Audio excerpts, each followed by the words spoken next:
हरे कृष्ण कृष्ण कृष्ण हरे हरे कुंडली गवर्धा हरे विठ्ठल श्री ज्ञानदेव तुकाराम पंढरीनाथ भगवान की जय ज्ञानेश्वर महाराज की जय जगद्गुरु तुकाराम महाराज की जय मुखं करोति वाचालं यत्कृपातमं वन्दे परमानन्दमाधवं वसुदेवसुतं देवं कंसचानूरमर्दनं देवकी परमानन्दं कृष्णं वन्दे जगद्गुरुं गुरुर्ब्रह्मा गुरुर्विष्णु गुरुर्देवो महेश्वरः गुरुसाक्षात् परब्रह्म तस्मै श्री गुरुवे नमः। ओम नमो ज्ञानेश्वराय करुणाकराय दयाळा तुमचा अनुग्रह लाभो पावन झालो चराचरी मी कला कुसरी काळी कनेली बोलतो वचने वाळा तुमचा अनुग्रह लाभो पावन झालो चराचरी ते गायनारी तुमचा दास त्याची आस पुरवावी तुमचा अनुग्रह लाभो पावन झालो चराचरी कुंडली गवर्धारी विठ्ठल श्री ज्ञानदेव तुकाराम पंढरीनाथ भगवान की जय माऊली ज्ञानेश्वर महाराज की जय जगद्गुरु तुकाराम सर्व संतांना की जय। अर्जुन वाच 36वा श्लोक चालू आहे आपला जेवण पुढे गेलोय आपण वगैरे झाल्यात काही हरी स्थाने ऋषिकेश तवा प्रकीर्त्या जगत् प्रविश्यत्यनुरज्यते च रक्षांसीतानि दिशो द्रवन्ति सर्वे नमस्यन्ति च सिद्धसंगाः। ना तरी अर्जुना मी काळू आणि ग्रासीजे तो माझा खेळू हा बोल तुझा की राजळू मानू आम्ही परी तो आजी काळे आजी स्थितीची वेळे ग्रासीजे हे न मिळे विचारसी कैसेनी अंगीचे तारुण्य काढावे कैचे नव्हे ते वार्धक्य आणावे म्हणून करू म्हणसी ते नवे बहुत करू हा जे चौपाहारी न भरतात कोणेही वेळे श्री अनंता काय मध्यान्नी सविता मावळत आहे पय तू अखंडिता काळा तिन्ही आहात तिज वेळा त्या तिन्ही परिसबळा फुलाली समय जे वेळी हो लागे उत्पत्ती ते वेळी स्थिती प्रलय हरती आणि स्थिती काळी न मिळवती उत्पत्ती प्रलय पाठी प्रलयाचे वेळी उत्पत्ती स्थिती मावळे हे कायसे नाही न ढळे अनादि ऐसे असं अर्जुन म्हटला होता की या तिन्ही उत्पत्ती स्थिती आणि प्रलय या अवस्था एक अवस्था एका त्या अवस्थेमध्ये दुसऱ्या दोन अवस्था राहत नाहीत त्या पद्धतीने मध्यान्नी काय सूर्य मावळतो का किंवा तरुणपणात काय म्हातारपण येतं का अशा प्रकारचे दृष्टांत देऊन अवस्थांचा विचार सांगितला आणि तो याच्यासाठी सांगितला की आता मला असं वाटतं तू या अवेळी जगताचा ग्रास घेणार आहेस या जगताला तू अवेळी खाणार असं दिसतंय तर तेव्हा म्हणून तव आजी तव भरे भोगे हे संपूर्ण जग भोगाने भरलेलं आहे स्थितीवरची जता आहे जग आहे कारण जर भोगाने जग भरलेलं आहे तर भोगासाठी जगाची निर्मिती केलेली आहे जगात अनेक भोग्य वस्तू राहतात भोगता राहतो आणि त्यांचा भोग होत असतो कर्मानुसार त्याला भोग मिळतात सगळेच भोग सगळ्यांना मिळत नाहीत आणि एकालाही भोग मिळत नाही असा एकही नसतो म्हणजेच प्रत्येकाला काहीतरी भोग मिळतातच चिमणीला चिमणीप्रमाणे उंदराला उंदराप्रमाणे माणसाला माणसाप्रमाणे भोग प्राप्त होतात माणसामध्येही प्रत्येक माणसाचे भोग वेगळे प्रत्येक माणसं आता सकाळी सकाळी आज उपवास आहे काही खाऊन आले वेगवेगळे खाऊन आले असतील का नाही त्याच्यात प्रत्येक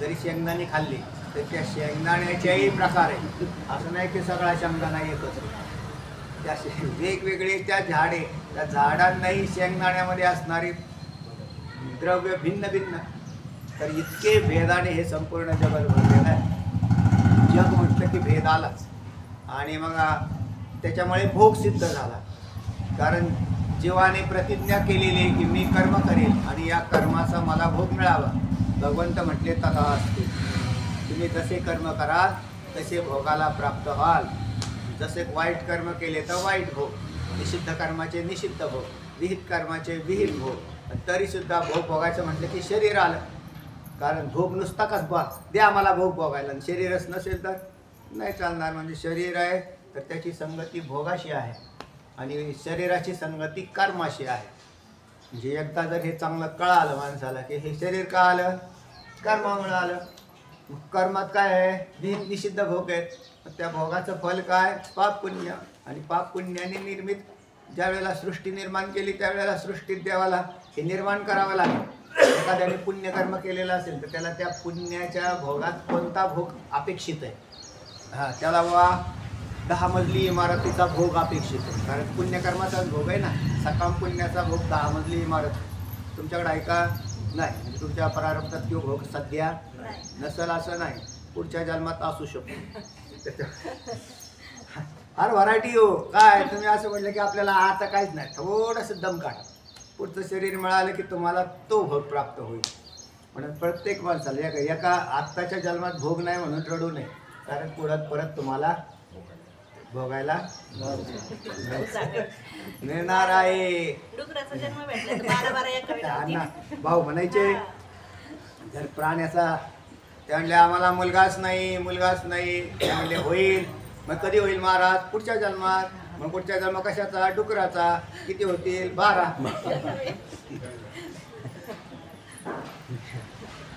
12 एक बी नाही तर 12 एकाच वेळेला आहे ना. ते डुकर तसेच गेले की त्याला 10-12 पिल्लं होतं, अजून लय होतं. हो. काय उपयोग काय त्याचा, तर नाही. त्या कोणते, आणि खरी गोष्ट अशी आहे, कोणतीही पोरी हे काय आपल्या जीवाचे कल्याण करणारे नाही कोणी. तर आपलं कल्याण करणारे आपणच आहे. असले काय आणि नसले काय. असले तर प्रारब्ध म्हणायचं, नसले तरी प्रारब्धच काम करतं, काय त्याच्यापासून पडलेलं नाही. असले काय नसले काय. पण उलट नसलेलं फार चांगलं आहे असं माझं मत आहे. भोग कमी असले ना तर त्या माणसाची कॉन्सन्ट्रेशन वृत्ती परमार्थात होते, म्हणजे होऊ शकते. कारण त्याला आधीचं तिकडचा विरह तयार होतो. अरे आपल्याला संसारात आमका नाही. ज्या वेळेला म्हणजे भोग नाही नसला तर मग तो म्हणतो आता काय करावं, आता काय नाही करावं. आता त्याला तिलांजली देऊन टाकावी त्या भोगाला. ज्यांच्याकडे भोग आहेत त्यांना तिलांजली द्यायला सांगितली. नसलेले तर सुटले ना. त्याच्याजवळ नाहीच आहे ना, तो तर सुटला. ते म्हटलं त्याला दुःख आहे का, कारण त्याच्याजवळ नाहीच आहे. पोराची पोरीची दुःख तुम्हाला आम्हाला येतं. ज्याला मुला मुली येतं त्याला काय येतं, त्याला ते दुःख ते. कारण तो एक एक्स्ट्रा झाला. ते म्हणले आज पाठ बुडला, म्हणले का पोराकडे चाललो, पोरीकडे चाललो.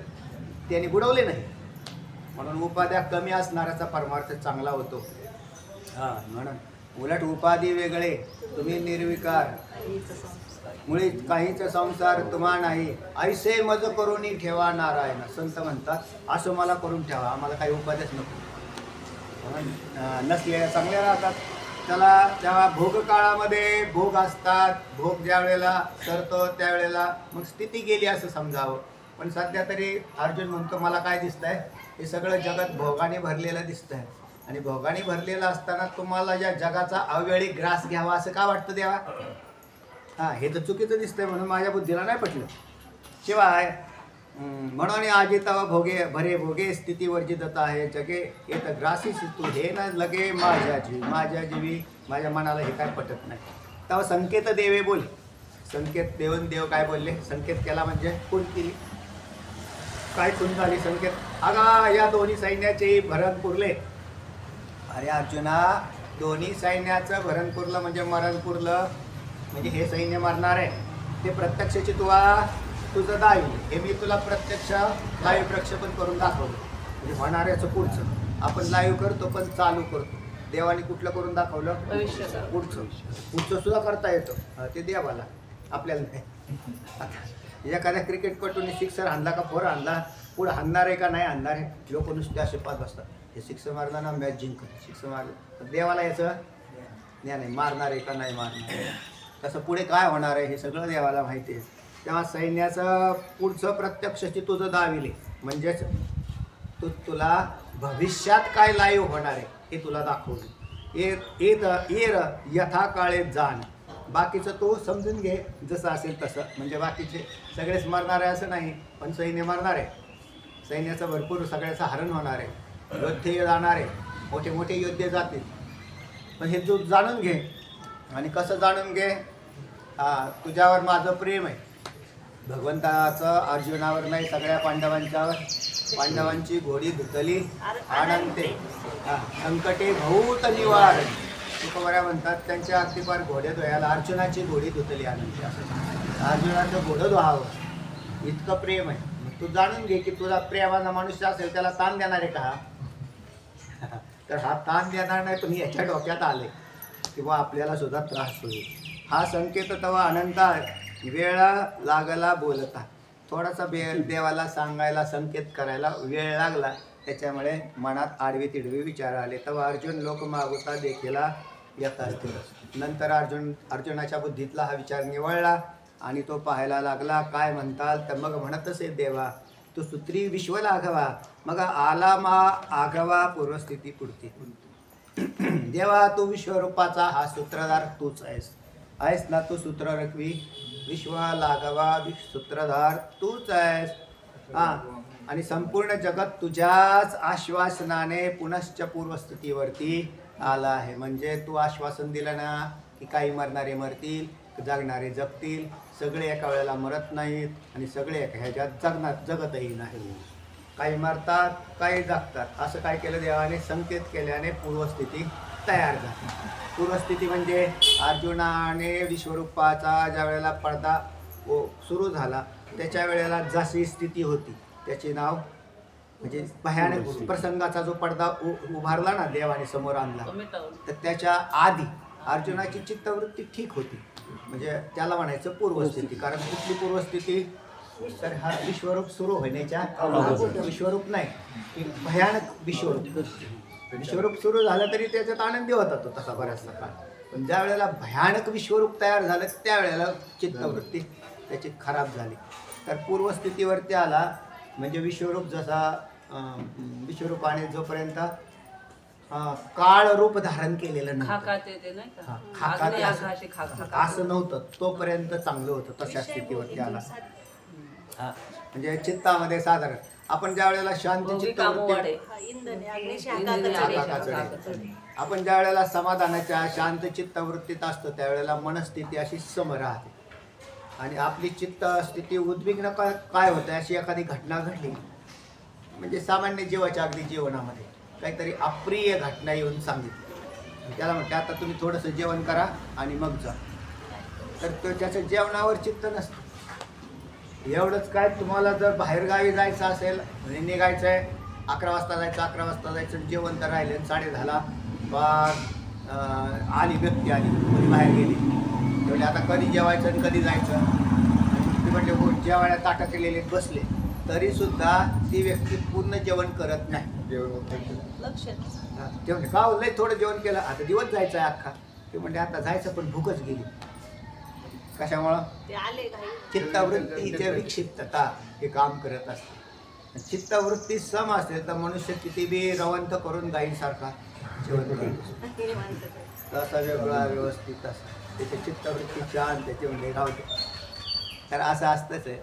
अर्जुनाची चित्तवृत्ती पूर्वपदावर आली. परी पडली या दुःख सागरी तू काणसिकाच्या परी हे ते कीर्ती तुझे श्री हरी आठवीत असे. आपण इथपर्यंत आलो होतो पाठीमागून 501च्या ओळीपर्यंत. तेव्हा तो संपूर्ण विश्वरूपी चित्रपटाचा सूत्रधार तू आहेस. कोणाला सुखी ठेवायचं आणि कोणाला दुःखी ठेवायचं, तर हे तू बरोबर तुझ्या याच्यावरती अवलंबलेलं आहे. कारण तू काय करतोस ती स्थितीसारखी हलवत राहतो आणि हलते सुद्धा. कर्म हे जड जरी असलं तरी ईश्वर कृपेशिवाय फल देत नाही. म्हणून ईश्वराला मध्ये मानावं लागतं. कारण कर्माचं फल डायरेक्ट जर झालं असतं तर मायेनेच फलं दिली असती का ईश्वराची गरज लागली असती का? तेव्हा असं नाही तर मग तूच आहे म्हणून त्याला सूत्रधार म्हटलं. याच्यामध्ये निमित्त कारण कोण आहे? भगवंत हा निमित्त, या विश्वास निमित्त कारण तो आहे. आणि उपादान कारणाचा तोच कारण आहे. अभिन्न निमित्त उपादान कारण तर त्याच्याकडे येते. माया ही जड स्वरूपाशी आहे आणि जड माया ही तसं पाहिलं तर विश्वाला उपादान कारण होणार नाही. पण याच्या संकल्पाच्या द्वारे त्या विश्वरूप जगत निर्मितीला तिची कारणता तयार होते. परिणाम रूपाने माया ही कारण होते आणि विवर्त रूपाने चैतन्य त्या ठिकाणी काम करत असते.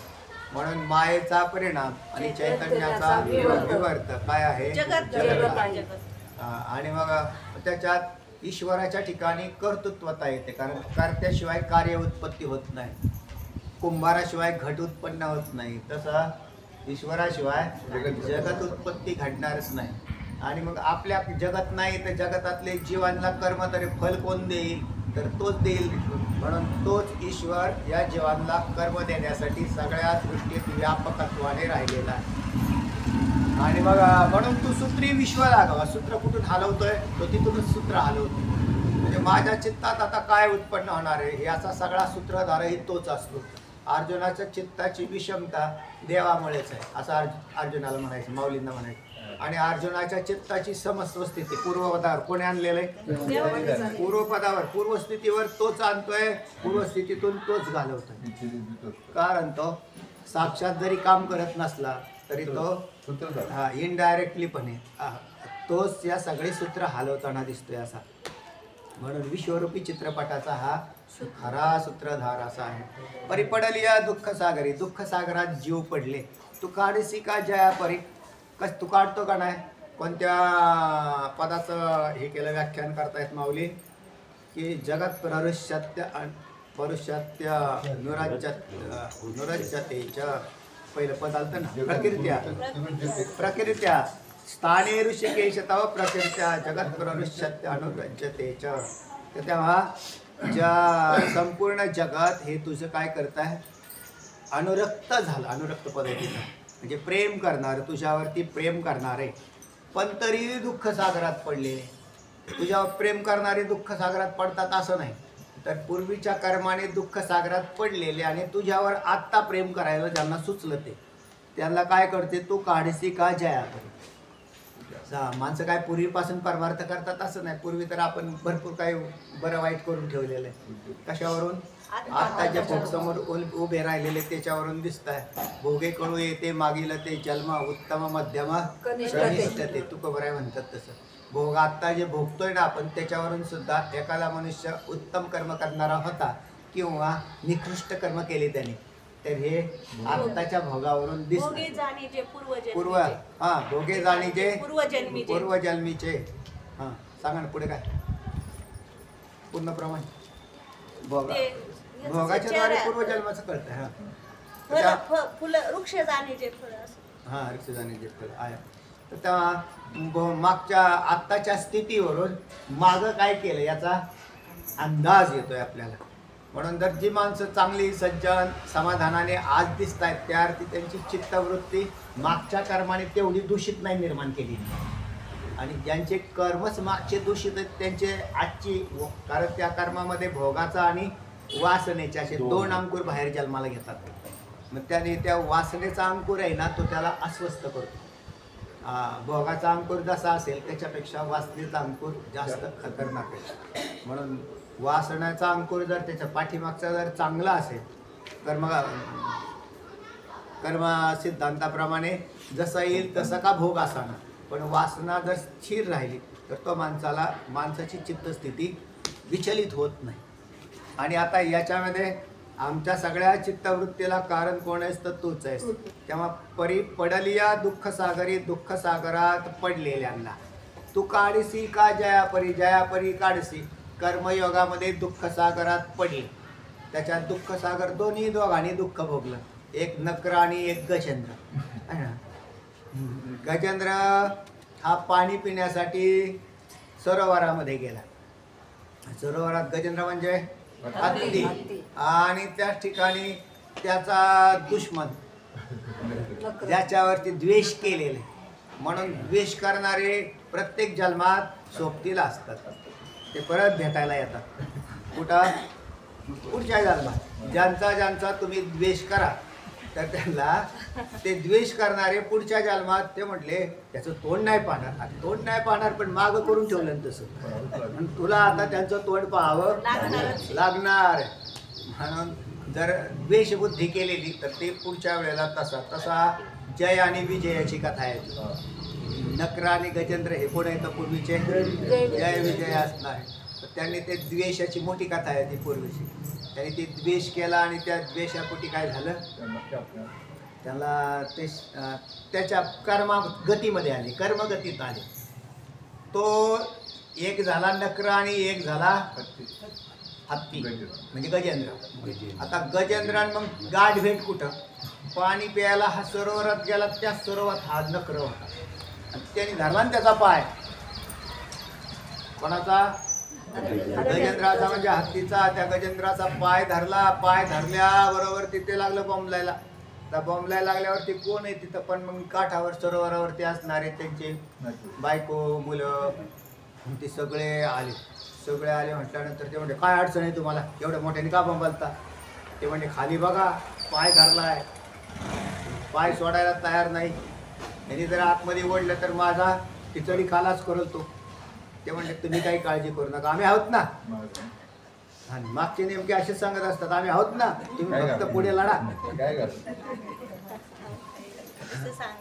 हा. आणि मग ज्या वेळेला ते म्हणले मग आता काय करायचं? मग आता काय नाही, त्या मागच्या हत्तीने सोंड आणि त्याचं शेपूट धरायचं, त्यांनी त्याचं शेपूट त्याच्या मागच्या हत्तीने त्याच्या सोंडाने धरायचं. अशी लाईन लागली. सगळे नातलग माग आले, गण आले, गोत्रज आले.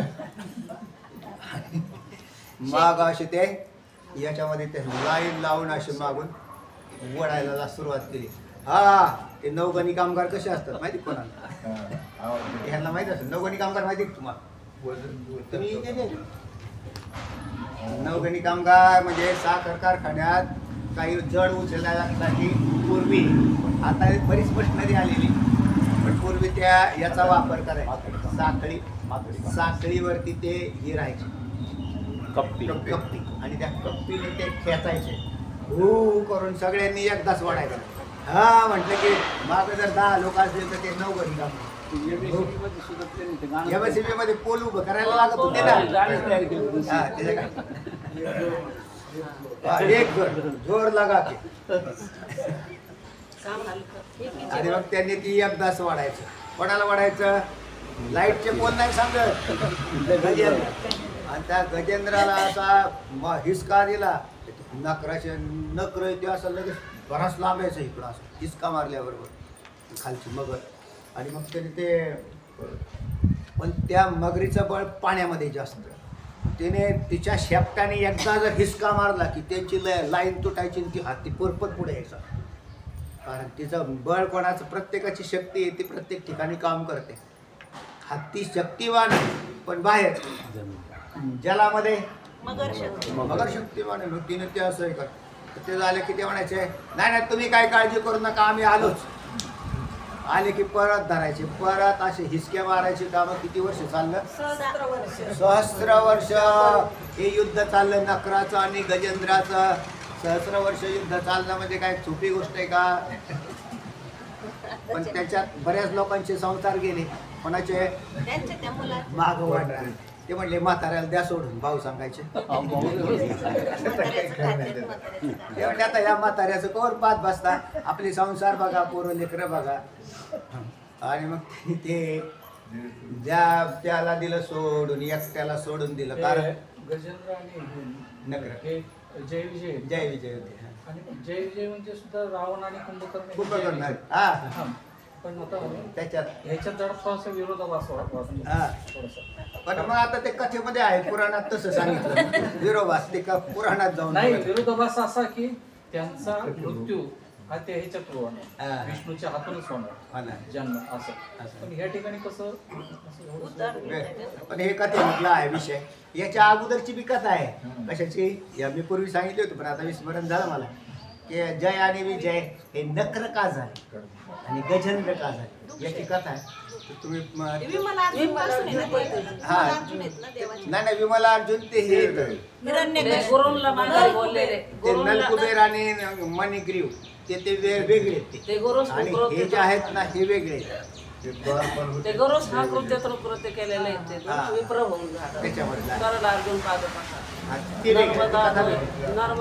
आहेत ना, तर हे पुराणामधले यांचे जन्म का झाले, नक्राचे आणि गजेंद्राचे, तर याची कथा आहे.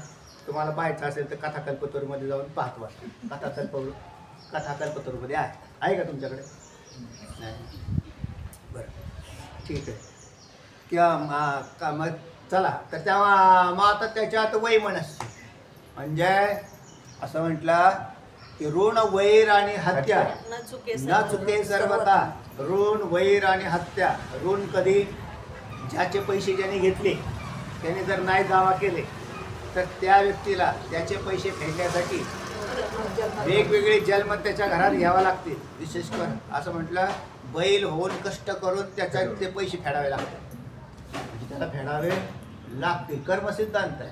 कारण त्याचं ऋण त्याला फेडायचं. पण ते फेडताना त्यावेळेला ते काही पटीत वाढतं. जसं पुण्य वाढतं तसं पाप सुद्धा वाढतं. व्याजासहित फेडायचं म्हणजे अजून कष्ट म्हणजे अडचण येतात. म्हणून कोणाचं धन कोणी लुटू नये. कोणाबरोबर कोणी वैर करू नये. म्हणजे वृत्ती वैराची ठेवू नये. वैर वेगळा आणि हत्याही वेगळी. हत्या म्हणजे त्याला नाशच करून टाकणं. तर ते पुढच्या जन्मात तो ज्याची हत्या ज्याने केली तो पुढच्या जन्मात त्याची हत्या करू. कारण त्याला ते परतफेड झाली. कर्म परतफेड हा सिद्धांतामधला विषय आहे. तर तेव्हा या नकराने काय करावं, त्या गजेंद्राचं पाय धरून बसलेला तर हिसका मारावा. शेवटी त्याला सोडून गेले हो बिचाऱ्याला. कोण? गण आणि गोत्र. गण आणि गोत्र सगळे निघून गेले. स्मशाते स्मशानी मी जळत असे स्मशानी अग्नी सवे कळा.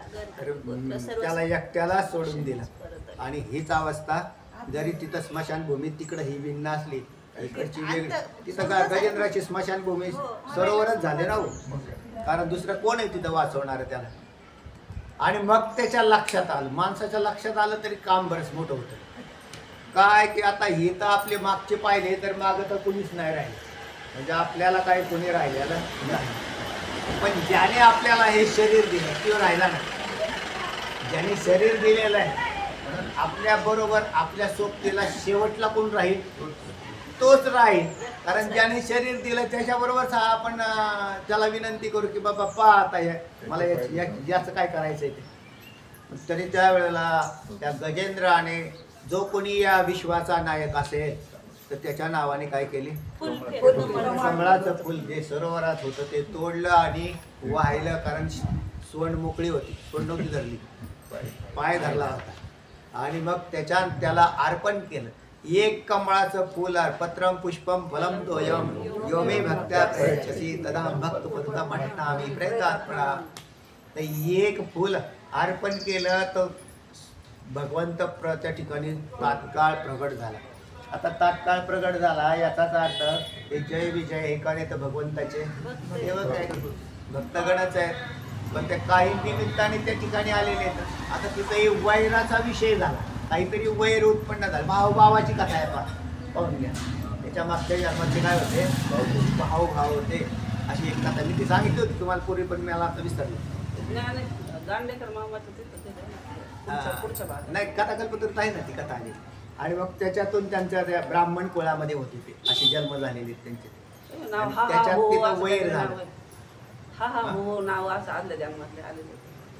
चला तर तेव्हा त्याने हा भगवंताचा धावा केल्याबरोबर ते देव प्रकट झाले. तर देव असे कोणालाही प्रकट होतात का? नाहीतर एकदाच आपण फुल असे की दररोज फुलं टाकतो देवाच्या. कशाचं काय देव आपल्याकडे पाच सुद्धा नाही. एक नुसतं एक फूल टाकून तर त्याचं कारण आहे आर्त हाक मारली एक. म्हणजे आर्तता असली पाहिजे तुमच्या भक्तीमध्ये सुद्धा तितकी शक्ती असली पाहिजे. माते स्मरले तयाचे पशुत्व वाव झाले जी या परी. त्या पद्धतीने ती त्याच्यासाठीच आली. ती ओवीस त्याच्यासाठी आली, याच्यासाठीच वापरली, गजेंद्रासाठी आलेली. त्याच्या तयाचे पशुत्व वाव झाले जे आपण माऊली म्हणतात तसं.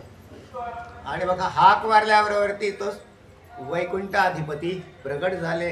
प्रगट झाल्यावरती आता वैकुंठ अधिपती आले की याला धीर आला. माणसाला धीर केव्हा आहे, कोणाचे तरी म्हणून म्हणजे तिथं प्रगट झाल्याशिवाय धीर होणं संभवनीय नाही. ज्या वेळेला काळाच्या हातात आपण असतो त्यावेळेला तिथे कोणीच राहत नाही. म्हणून एक भगवंत राहील. भगवंत साक्षात नाही राहिलं तरी भगवंताचं नाम काम करतं. कारण नाम आणि नामी याच्यात काय अभेद आहे. म्हणून कोणाला असं वाटेल त्या गजेंद्राला वाचवायसाठी देव तरी आला, आम्हाला वाचवायला कोण येईल. तर तुम्हाला वाचवायला नाम येईल. कारण नाम म्हणजेच देव आहे. असं नाही की नाम देवाचं आहे, असं नाही. नामच देव आहे. नामदेव, नामच देव आहे. म्हणजे देव म्हणजे देव कोणाचं, नाव कोणाचं, नामच देव आहे. म्हणजे राम म्हटलं तर रामच आहे. राम म्हणता रामची होई, पदी वै सोनी पदी. म्हणजे राम म्हणजेच देव आहे. कृष्ण नाव घेतलं, कृष्ण नाव आणि कृष्ण म्हणजे पद आणि पदार्थ हे दोन नसून एकच आहे. एकच आहे. याला अभेद म्हटले. साखर आणि अभेद गुळ. म्हणजे असं नाही की त्या नामाचा तो नामी आहे, असा अभेद नाही. साखर आणि गुळ हे दोन नाही घेतले. साखर आणि गोडी दोन नाही, म्हणजेच काय आहे, अभेदच आहे. आता तिथं पदार्थ झाला. साखर नावाचा पदार्थ झाला.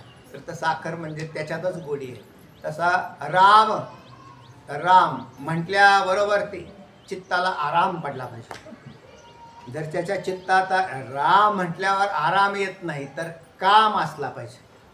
आणि बाहेरून राम दिसतोय, मग तो बोलताना बाहेरून असा राम राम राम राम म्हणतो, पण आतमध्ये मात्र त्याची काय अवस्था चाललेली आहे, काहीतरी भिन्न असली पाहिजे. म्हणून मग अर्थ जाणून जर त्याचं चिंतन केलं, म्हणून काय नाही, रामनाम हे मुक्त करेल जीवाला. म्हणजे रामनाम इतकं श्रेष्ठ आहे की त्याच्यापेक्षा आणखीन दुसरं काही श्रेष्ठ पदार्थ या सृष्टीत नाही. सत्य साचे खरे, नाम विठोबाचे खरे. आता इथं सुद्धा विठ्ठल विठ्ठल, तर विठ्ठल आणि विठ्ठलाचं नाम दोन नसून विठ्ठल म्हणजेच विठ्ठल हे नामच विठ्ठल आहे. विठ्ठल विठ्ठल असं होतानाच विठ्ठल हा म्हणजे विठ्ठल आत विठ्ठल बसण्याची प्रक्रिया तिथेच आहे. जशी मिरच्या कांडप मशीन त्या मिरचीचं काय करते, भुगा करून टाकते, तसा कामाचा भुगा नामरूपी मशीन करते. पण ती चालली पाहिजे सारखी, ठपाक ठपाक ठपाक. चालत नाही ना पण. कांडप मशीन, मिरची कांडप मशीन तिकडे जशी आहेत आपल्या नामाचं. ते म्हणजे कशाचं कांडण करताना भुगा, कामाचा भुगा केला, राम नामाचं मशीन चालवलं. लोकांनी मशीन लावले हाताला, म्हणजे तेवढं म्हणजे आठवणीत तरी येते. कशाने का व्हायना, मशीनी लावा, काही करा, पण नाम घ्या. येणं तेणं प्रकार, स्मशानभूमीत घ्या, मंदिरात बसून घ्या, घरात बसून घ्या, काम धंदा करताना घ्या, वडे तळताना घ्या, पण काय घ्या, नामस्मरण करा. ते काय करतात ना, त्या येणं तेणं प्रकारानं देवाचं नामस्मरण करावं. तेव्हा आपण दुःख सागरातून बाहेर पडू. कोण पडला, नक्र आपलं गजेंद्र, दोघांचंही कल्याण झालं. आता त्याच्यामध्ये ती कथा अशी फार सुंदर गेली की मग आता ज्या वेळेला हाक मारल्यावर त्याच्यासाठी देवाला ठेवून ह्याची छाती फुगली. कोणाची, बघ आता तुझं आता काय करेल तो. त्याने ती चक्र सोडलं देवा, आणि चक्र सोडल्यावरती त्याचं तोंडावरती बसलं. तोंड सगळं रक्तबंबाळ, तोंड फुटलं त्याचं. आणि तोंड फुटलं की त्याचा पाय आपापच निघाला, पाय निघाला. पण मग ते माझ्या ज्याच्यासाठी देवाला ते म्हणले, चला गजेंद्र महाराज या बसा. आता ते म्हणलं की दार उघडल्याबरोबर ते पुढच्या बाकड्यावरून बसलं. कोण, गजेंद्र. आणि मग ज्या वेळेला ते बसले ना, देवाने सांगितलं म्हणजे बसा, तर ते खालून नखरं पाहत होता. असं ते असं पाहत होता, तर देवाची त्याची नजरा नजर झाली. नजरा नजर झाली की ते असं झाले की ते त्या नकराने त्याला लगेच सांगितलं देवाला, जा जा त्याला घेऊन त्या भामट्याला. असं म्हटल्यावर त्याचं जर काही विशेष कोण बोललं तर माणूस तिकडे लक्ष देत. देवाने बरोबर लगेच नाही. आता देवाला माहित नाही का हा खालचा कोण आहे, कोण आहे हो, त्याचाच सेवक आहे, देवाचाच भक्त येतो. एका भक्ताला घेईल आणि दुसऱ्याला फेकून देईल असं थोडंच आहे देव. आणि मग ते म्हणलं जा जा जा जा म्हटलं की ते म्हणलं की जा जा का म्हणतो. आणि मग तुमच्या भक्ताचे 1 सहस्त्र वर्ष पाय मी धरून ठेवले, त्या हरिभक्त धरावे संतांचे ते पाय तुमच्या भक्ताचे 1000 वर्ष पाय धरून ठेवले. म्हणजे त्याला उचलला आणि ज्याने पाय धरले त्याला फेकून दिला, असा आपला न्याय.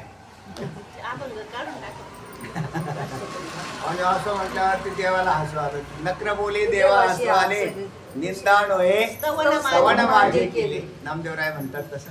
आणि मग माझी वा असली आपली स्तुती झाली. बघ आता तर हा तर माझा खरा भक्त आहे, हा जो बसलेला आहे याच्यापेक्षा हा खालचाच खरा भक्त आहे. कारण ह्याने काय केलं, माझ्या भक्ताचे, देवाचे नाही, देवाला प्रिय कोण आहे, भक्ताचे पाय. माझा दास करी त्यांचा दासांच्या दासांचा. आणि मग त्यावेळेला देव म्हणते थांबा थांबा थांबा, लगेच विमान स्टार्ट केलं होतं, बंद केलं. ते म्हटले गजा,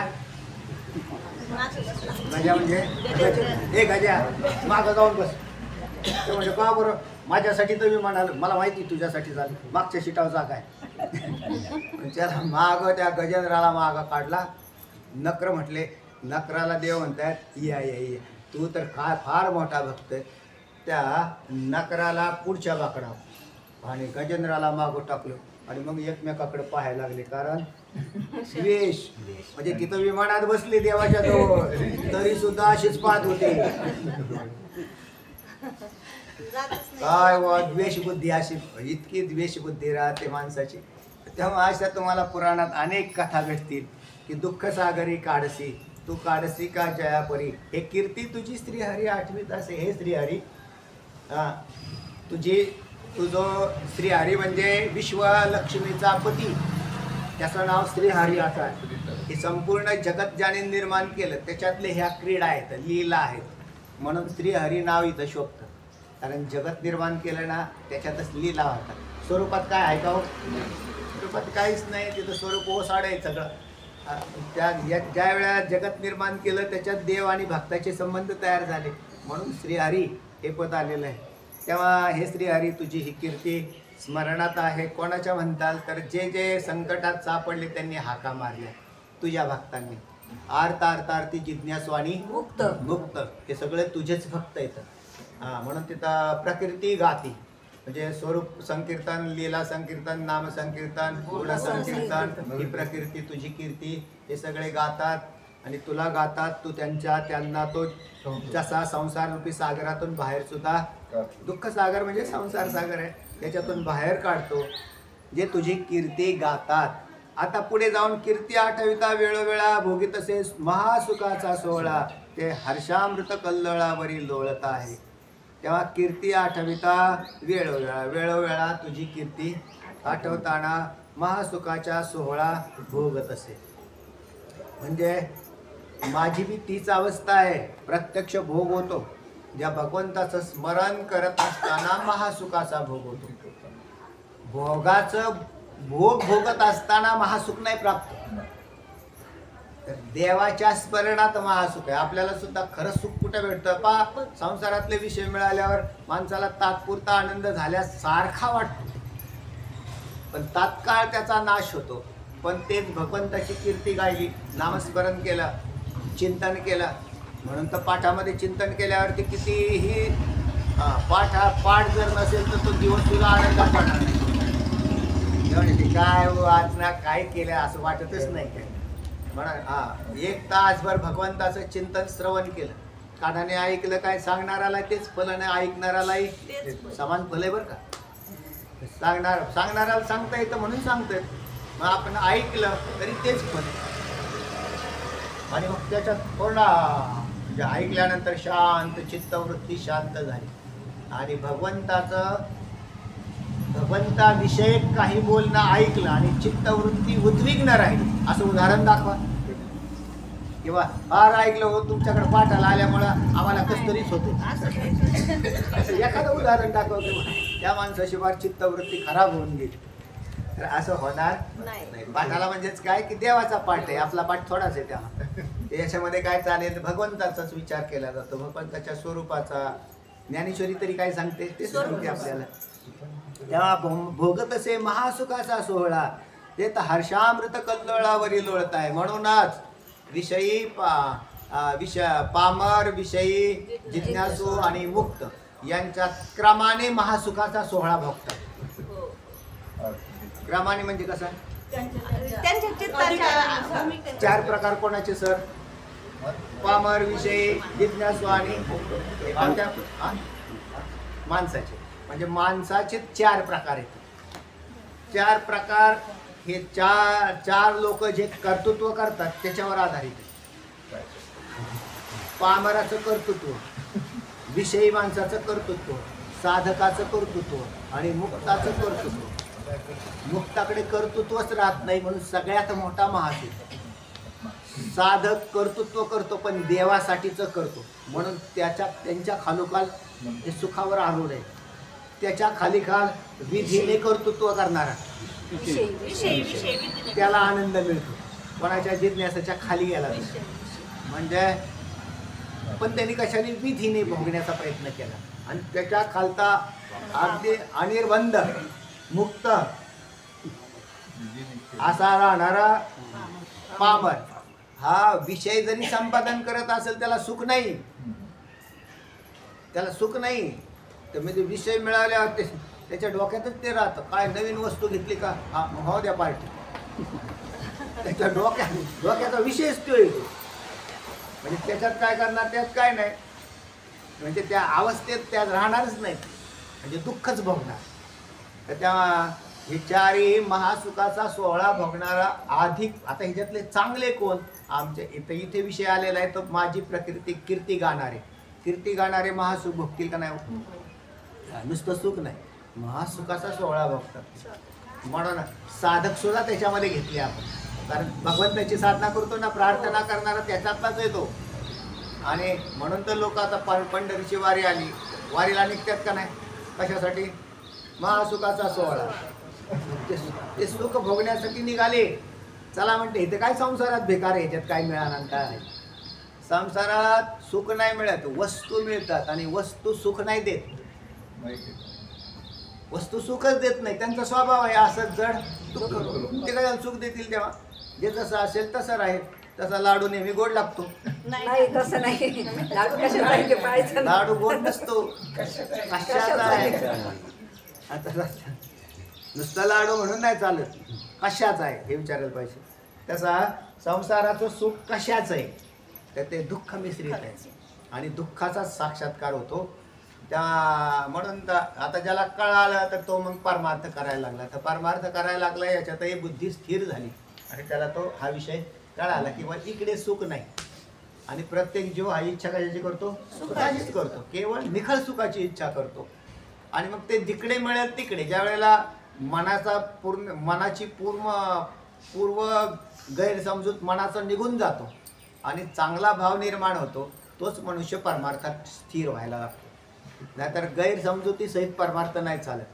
संसार हा सुखरूप आहे, संसारात सुख मिळतं, परमार्थ ही सुखरूप आहे आणि परमार्थात सुद्धा सुखच मिळतं. तर ह्या गैरसमजुतीत बसलेला आहे तो परमार्थ करतच नाही. तो फक्त मग आता त्याला चटके बसल्यावरती इकडे येते, पण चटका बसला की तो कायमस्वरूपी नाही बसत संसारात. काही वेळेला लगेच सुखाची बी हिरवळ येतेच प्रारब्ध कर्माने. तर तेव्हा आमचे खास भक्त हर्षामृत कल्लोळा, हर्ष अमृत कल्लोळा काय शब्द आहे? म्हणजे हर्ष म्हणजेच आनंद रूपी अमृताच्या लाटा, कल्लोळ म्हणजे लाटा, त्याच्यावरती लोळतोय भक्त लोळतात. आणि मुक्त तर त्याचे तत्स्वरूपच बनलेले असतात, याच्यात काही शंका नाही. तर तेव्हा देवा जियाले पण जग धरी तुझ्या ठाई अनुराग, जे तुझ्याच कृपेने जगत. नाहीतरी भक्त हा देवाच्या कृपेने जगतो. जीव सगळे जगतात नाव म्हणजे हा मग कर्म नाही का तिथं? मग कर्मच आहे, पण कर्मापेक्षा देवाची कृपेने जगलेलं चांगलं, त्याच्यात सुख आहे. कर्मा म्हणजे 2 भिन्न भिन्न आहेत. जो भगवंताच्या स्मरणात जीवन जगतो तो कर्माने जगत असेल तरी सुखावर असतो, आणि कर्मगतीनुसार जीवन जगणारा हा देवाचं स्मरण न करता जगत असेल तर त्याला सुखाच्या प्रसंगातही दुःखच भोगावं लागतं. म्हणजे कारण त्याचा संबंध त्याने देवाशी नाही जोडला, जियाले पण त्याच्याशी जोडलं नाही. कर्मगतीने भक्तही जन्माला आला आणि साधारण जीव सुद्धा कर्मावरच आधारित जन्म घेतो. पण एक देवाच्या शरणागतीत उतरलेला जो असतो तो सुख भोगतो. कसं काय बघेल त्याला, त्याच्या प्रारब्धात दुःख नाही येत का? दुःख आलं तरी ते सुखरूप होतं. म्हणजे दुःखाला सुखरूप करण्याची किमया पारमार्थिक आहे. भोग तेच लागला, भोग नाही कुठे गेला. म्हणून प्रारब्धानुसार भोग हा मुक्ताला टाळला नाही, साधकाला टाळला नाही आणि पामरी विषयालाही टाळला नाही. जो प्रारब्धातला भोग आहे तो येऊन थडकला,